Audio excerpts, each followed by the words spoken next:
Mä taidan olla ponipoika ja kohta kaikki tietää sen.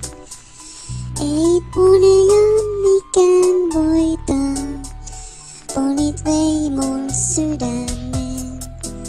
Monitalleella 24/7. Mulla on hepatitihous sekä vedän ihan kipä. Mulla on ihan sama mitä muut ajattelee musta. Mä en ajattele muuta kuin ratsastusta. Kämppä on täynnä julisteita hevosista. Mulla on täytetty poni lasikehyksissä. Meet pursti on mulle ruma kirosana. Alan itke jos näen ponin ruokana. Muut lähtee lauantaisin vetän alkoholia. Mä olen kotona ja katson ponivideoita. Pelkkää heinää on päivisin ruokana. Mulla olis tarkoitus itsekin poniks tulla. Moni haukkuu mun heppa pojaks sekä homoks tykkää tytöstä. Mut ponit siellä yks mun elämässä on sitä kavioiden kolina. Ei voita sitten mikä moja poneja ei kuka voi erottaa ikinä. Mä taidan olla ponipoika ja kohta kaikki tietää sen.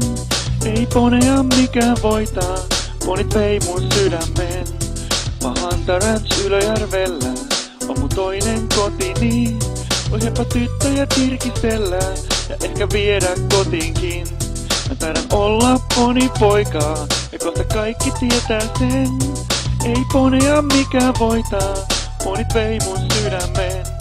Mahanta Ranch Ylöjärvellä on mun toinen kotini. Voi heppa tyttöjä tirkistellä ja ehkä viedä kotiinkin. New Forestin poni tai Shetlandin poni sekä korkeus suurin piirtein 1,5 metriä. Voiko elämältä enempää vaatiakaan kuin saada söötti ja karvainen oma poni pihan? Mun elämäni uusi ilonaihe löytyi, se on nimeltänsä herttäinen poni. Agility toiset temppuja tekee koiriensa kanssa, on haastavampaa pujotella oman ponin kanssa. Mä en vessaa enää käyttäydyn ku poni konsanaan. Mä ehkä tyhmältäkin näytän, kun väännän nurtsilla aamupaskaa. Mä nukun yöni ponien kyljessä, taidan olla ponikuiskaaja. Poni paska on paras tuoksu, ja kertosäet tulee seuraavaksi. Mä taidan olla ponipoika ja kohta kaikki tietää sen. Ei poneja mikään voitaa, ponit vei mun sydämen. Mahanta Ranch Ylöjärvellä on mun toinen kotini. Voi heppa tyttöjä tirkistellä ja ehkä viedä kotiinkin.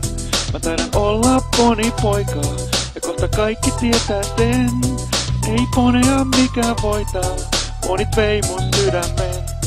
Mahanta Ranch Ylöjärvellä on mun toinen kotini.